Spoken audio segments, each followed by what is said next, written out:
How should you treat tenants in your rental property? That's today's show. Let's dive in. Hey everyone, I'm Clayton Morris, I'm Natalie Morris. and this is the Investing in Real Estate show. And today we're going to talk about tenants in your property, the key part of the entire process of actually getting your property cash flowing and rented. We are longtime real estate investors. We flipped a lot of houses, and the sole focus of this show, if you're new to the show, is all about buy and hold real estate for the purposes of creating cash flow and legacy wealth for you and your family. So we buy our properties and we hold them for the rest of our lives. That's the goal. And of course, in that process, you have to have great cash flowing tenants in the property. Otherwise, the whole thing doesn't work, right? Exactly right. Unless then who are you going to rent to? The Right. government, right? Aliens. Government cheese. I don't know. I mean, you can rent to the government, but that doesn't mean you treat your tenants any differently. We should talk about that later. Note to self. Talk about Section 8 tenants. Right, exactly. So there's a lot to cover today. And, I think I want to take an enlightened position on this because I think it's very, you can be very domineering sometimes when there's when there's money exchanging hands between people. Someone is giving you money to live in a property that you own, and you can be very cavalier about it. You can be kind of a tough ass if you want to be that way, or you could take an enlightened approach to real estate investing, which is creating a great place for your tenant to live, and there's some give and take there. That doesn't mean that the person is going to walk all over you and take advantage of you, but setting some clear boundaries for that relationship is really important. Yeah, and I thought it might be good to talk about our general philosophy. Of course, you do it your own way, right? But what we do and what we feel comfortable with is really to make every decision under the test of whether or not that makes that person feel at home. Like we want people to stay there and continue for selfish reasons, right? To continue to pay us every month, right? That's the purpose. That's the business side of this. But we forget that this is a human business as well. We are buying homes for people to live in. That becomes this is their home. It's my property, but your home. That's sort of the way we like to think of it. So when we get questions from tenants like, can I have a dog? Or can we cut back this tree? Or I don't know, what are some of the other questions like that are pretty like maybe not allowed, but we take a liberal Well, stance on. yeah, well, we had a problem. We had a property in Detroit, one of my favorite properties, one of my first ones actually, and we got a message from the property management company saying, "Hey, the tenant would like to trim back some of these bushes that are off of the front porch." They wanted to Actually, they said they wanted to replace it themselves. They wanted to choose a different type of shrubbery. because this particular shrubbery was a little spiky, and they wanted it to be more pleasant for the front of And they the had house. kids, Oh, they right? had kids who would kind of walk out on, and they had a big yard. That's one of the reasons I like single family homes, again, is that they make it their own. And so the property management company, we love them, but they were like, you're under no obligation to do this. You don't have to do this or approve this. And I looked at Natalie. And Natalie actually, they looked at me. said we don't suggest it even. Why do they say that they don't suggest it? Do you remember? Maybe a liability issue? I don't know. If you're getting in there and removing something super thorny, maybe is that I a guess I don't liability know. that we don't want? Or maybe they just don't want I just say that making. because if I roll up my sleeves, you can see all kinds of like gashes from trimming back our rose bushes. Yeah. So maybe I wouldn't want someone doing that on behalf of me. Maybe, or it could be that they don't want cosmetic changes made to the house, right? This is landscaping after all. You're going to remove a tree? Well, I didn't give you authorization to cut down one of my trees. So that's probably part of the property management agreement, I would think. So that was why they said, any changes to the landscaping, not necessarily approved. But what did we say? We said, sure, that's no problem. I looked at you, you looked at me, we're like, yeah, we want them to make this house feel like their own. And if they plan to stay there for a long time, and they did, they were there for like 5 years in this Right. property. So there's an opportunity for you to say, okay, is that really a big deal? These dead trees, these like spiky bushes in the front are causing them some heartache. Allowing them to put in their own spiky trees or whatever they want to do, fine, go ahead. But And I you have to think treat in case by this, case basis, of course. right. Especially in this political climate right now, people lament the loss of common sense. And okay, that's in the contract, right? And we can be a society that's so to the letter and so litigious. But there's some common sense there. You live there. You don't want to get poked by bushes. I get that. How about you? That's fine. That's totally fine by me. And so again, we just sort of make decisions asking ourselves, can we make this person more at home? And one thing that we like to do when it comes to, I mean, these are relationships of like a power exchange, right? Like we own it, you don't, but we don't want to be oppressive. That's sort of how we are with our children. Like we're in charge here, but we want to empower you to be as successful as possible. So one of our philosophies as parents is say yes as much as you possibly can, so that when you say no, it has some power and it's like an actionable no, right? You have a reason and they think, oh, well, okay, I get a lot of freedom, so I better listen to that no.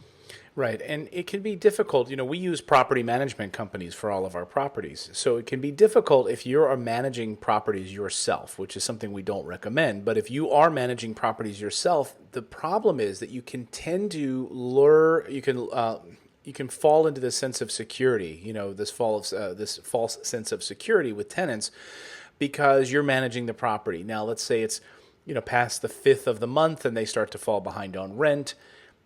Under a normal property management agreement, the fifth of the month comes and goes. The eviction process is started pretty quickly, right? It's started Right. immediately. If you're late and you're not giving a reason, there's not a hardship, or you're late and you let the office know that you're late for a reason because you had to fix your car and it cost $2,000 and you'll have the money on the 10th of the month. Okay, maybe a little bit of a grace period to work with that tenant. But it's very easy, and I hear this all the time from landlords that are managing properties themselves, is that they let this tenant fall behind for a few months. And now that tenant basically thinks they don't have to pay rent because you gave them that leniency for months at a time.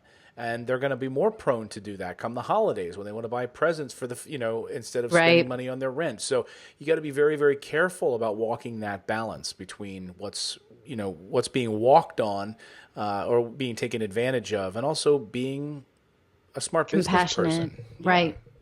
Yeah, and my dad, he does a lot of his own property management for his commercial properties as well.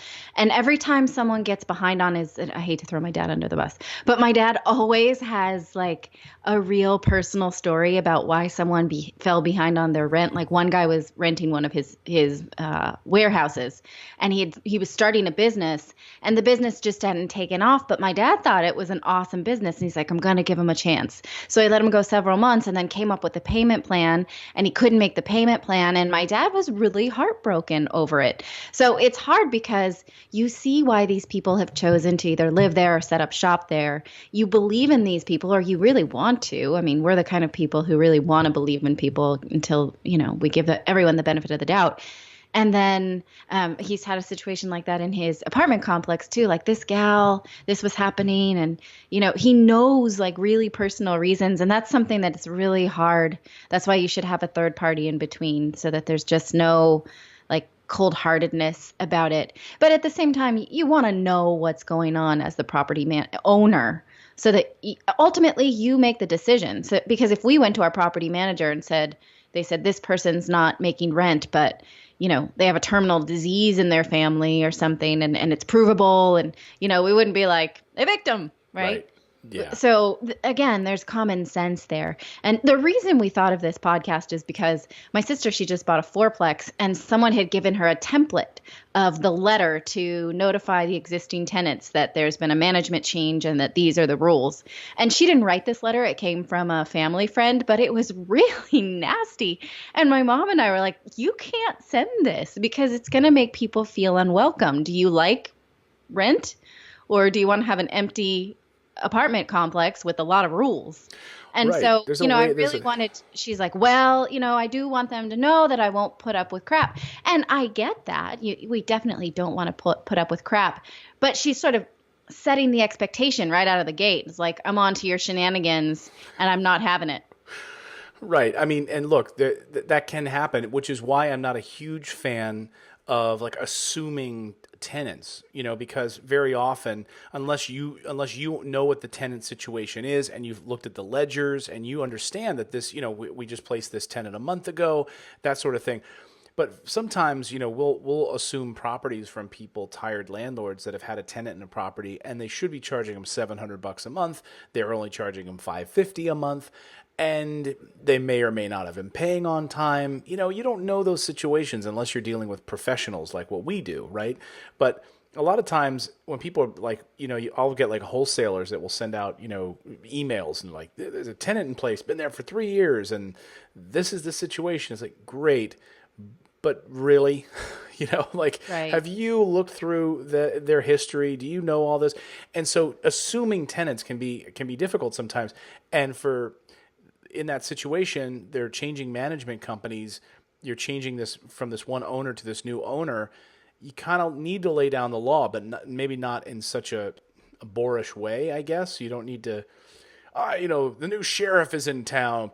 These are the rules. You won't be letting me down, Which or is else fine. I'm gonna. I get it. I mean, I get it. You want to, say, look, hey, rent is due on the first of the month. If it's not received by the 5th of the month, we will start the eviction process. It's, pretty clear what's actually what's actually happening here. We're not going to give these like 20-day grace periods anymore. We're switching it up. The grace period will only be 5 days, as per Right. normal property management agreements. And it's always a good idea to put yourself in their shoes, because most of us have lived in buildings that have changed management, and that's very stressful. Because you think, oh crap, am I going to have to move? What, Right. is my rent going up? Are these new people going to be nice? Can I keep my dog or whatever? Like So here's something. that's already a stressful situation. And then to get this super unwelcoming letter in the mail, then I would move if I could, right? Wouldn't you? Yeah, yeah. I mean, I'd be like, well, I don't want to live in this place. It feels, I get some negative juju, right? So, Right. here's an example. When we get a hold of tenants, let's try to see what the reason is. Did he or she lose his job or something?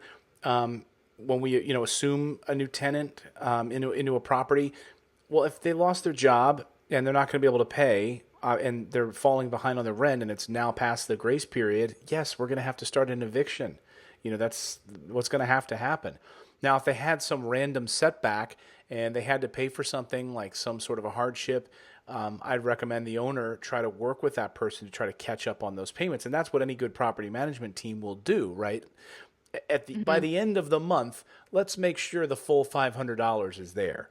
Don't make us have to come back and knock on your door 3 times. But that's why you work with a great property management team who is focused on cash flow. Because if you don't have those people that develop those relationships, they go out to the house, they say, hey, Monica, good to see you. Are you able to give us the other half of the rent this month? You develop those personal relationships and they come to respect you. They don't want to let you down as the property management team. They know that you're working with them. And after all, it is human beings you're dealing with. You're not a monolithic building, faceless robot that has people living in your building. It's a people business. And so you have to work delicately, I think, sometimes around the edges of these rules. Right. But I think a lot of times on this podcast, we take things from a holistic spiritual angle. Is like, what are we putting out there in the universe? If we're treating people bad or we're expecting to be disappointed, that's usually going to be what we get. But if we start the relationship with some trust and some empathy, it's very rare that, and we own over 30 properties, that like it's rare that we're disappointed. Most of the time we try our best to be as hospitable as possible. And we continue to keep in mind what our purpose is to provide a home for families, and to make money by that, obviously. Right. So it kind of starts with that first idea of the home, which is why I like single family homes. And just had a great interview. It's going to be coming up here on the podcast in the next few weeks with Brian Klein. He's been a longtime real estate investor, and he looks at market conditions. And when he's a huge fan of single family homes, there's such a demand for them, but also the value in those homes is consistent. The renters stay for a long time. Typically, you don't have the transients that you might have in one bedroom efficiency apartments in a building, or like on a fourplex or an eightplex or something like that, where there's a lot of tenant turnover in those. And you're creating a home for somebody. So that's really why I started buying single family homes, because I could understand it. I could understand the value in having a yard, a driveway, a A place parking that, space, yeah, a a place, washer and dryer, yeah, a place you right? could call your own at the end of the day. And so my idea of when we rehab our homes, brand new carpeting, we want the kitchen to be updated. We want it to be a place with the right heating, the right electric updated, the right plumbing, so that they feel like this is theirs, really, for all intents and purposes. Right. Exactly right. So that's all I have to say about that. Do you have more to say about that, Clayton Morris? No, but I mean, I think it is important to talk about, expectations with fixing things in a property too, because there is some give and take there. You might have a tenant who wants to take advantage of certain items that are there where there's a gray area to be fixed. For instance, a toilet backs up. Okay, well, what are you flushing down the toilet, right? We've told you once, or the property management team has told you, and they came out and snaked the toilet with the plumber. And we eat that cost for $40 or whatever it is for the plumber to clean the toilet out, snake it out. That's Stop. cheap for that service. I Well, think yeah, I that's, mean, whatever it is, I don't yeah. know, but to stop putting baby wipes in the toilet. You know that clogs pipes. You're not supposed to do that. It even says right on the packaging not to do that. Okay, if it's done again, then you've got to, have a bit of a iron fist about it and say that's coming out of your security deposit. Right. And Those. just here's a word to the wise. If the wipe package says flushable, it's not. We had this, and you have to be careful. I mean, these are some things you need to be aware of.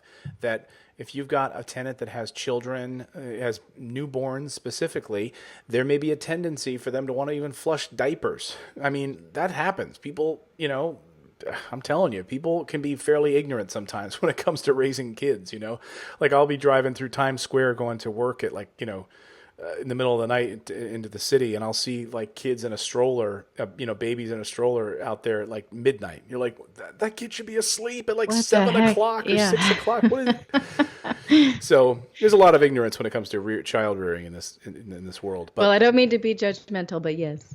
but no, so like on that exact issue, it's like, look, if you've got an older house that may even have cast iron pipes, even some of the clay pipes, the old ones, in New Jersey, we have a lot of those. Remember the piping that we had on that one property where we had to snake it? We had to come in, and you could actually see the vines from like the huge Yeah. trees growing through the clay pipes. And those get caught up. And so you've got vines going through. It almost acts like a sieve. And then you've got baby wipes that are clogging up against those vines, and it then causes a sewer backup in the house. Well, whose fault is that? Well, it's the tenant's fault, to be honest with you. I mean, yes, maybe you should have clear sewer lines, but if you've warned them about, flushing things down the toilet, that's going to come out of a security deposit, and you can't let people walk on you in those situations. Yeah. Right. And that I think that's kind of common sense though, right? Like, Not hey, always. you're Well, not it's not always a taking clear care of answer. our stuff. So now this is on you. We've tried really hard to like we've provided you a really nice home to live in. We've done our part. Now you got to do your part and keep it up. So, Well, yeah. For instance, we had on a property recently, there was like a handrail in the basement that was intact when we finished the rehab on the house. And the tenants asked the property management company to fix the handrail in the basement. We did, but that's coming out of their security deposit because we didn't break it. It was like pulled off the wall, maybe when they were putting their boxes in the basement, etc. Well, okay, it cost maintenance and time for a team to go out and fix that, right. pulled it out of the drywall. Who's gonna eat the cost of that? Yes, we're lending you this house for a time, but we also expect you to lend it back to us in the same condition that you left it. Yeah. Right. That's annoying. So also, don't be crazy with security deposits. Another, I think, rule, not to. I mean, there's a procedure for handling and looking at security deposits after a tenant moves out, and you have to, in certain states, you have to put in writing what things are going to be fixed. I'm not sure how California was different, but I know, different states have to be put in writing. The property management company will look at that. They'll assess the house. They'll see if there's damage. They'll see if there are things that the security deposit will cover. And typically, I mean, I think it's rare that a security deposit goes back to somebody fully intact, wouldn't you say? Nails in the wall, hanging pictures, just like, Um, I guess. Well, when I was renting for myself and also renting out my apartments in San Francisco, it was pretty common to get the security deposit back, except for the story I've told several times on this show about that hellish couple, unmarried right, couple with the dogs, that peed all over the place. And even that, they got a good portion of it because I could only that like this woman was such a terrible tenant and she knew her rights. So she's like, well, you can't ask me to pay for that per section 852 of. So it really depends. And like you said, in certain states, it's really hard to hold a security deposit for certain things, and in some states, it's easier. right. Right. Another thing that you should, think about is the dogs and pets and listing I know the natural inclination, I've talked about this before, the natural inclination is to think that, oh, I'm not allowing pets in my house. Yeah, maybe that's how you feel about it. You feel strongly about that. And you certainly property management agreements will have a certain size limit to a dog, so you don't getting 800-pound dog that's going to Right. attack the neighbors. But Yeah. a lot of tenants have a difficult time finding properties where they're allowed to have a pet. And guess what? If you are a property owner that allows your tenants to keep pets in the house because you've got a big yard and maybe you have a fence in the backyard where the dog can run, that's a huge selling point for rent for this tenant. And guess what? Their You chances are upcharge them you too. you can upcharge them. You can add an extra little bit to the rent, sometimes like a pet deposit as well. In addition to that, though, they're going to stay for a long time because it's hard for them to move and find another property that's pet friendly. And if they, Right. they tend to hunker down, and you tend to get tenants with pets that will stay a lot longer. So it's something to think about if you're Yeah. thinking about being a tough ass with the pet issue. No, I don't want a cat in my house. What do you care? You live 1,000 miles away. You really care about a cat? But if Right. it makes them happy and it's easy and they can stay Well, for I a mean, long you're time. charging extra rent. It's essentially the cat is also another tenant paying you Right. rent. It's just another way to make a little extra money. So, yeah.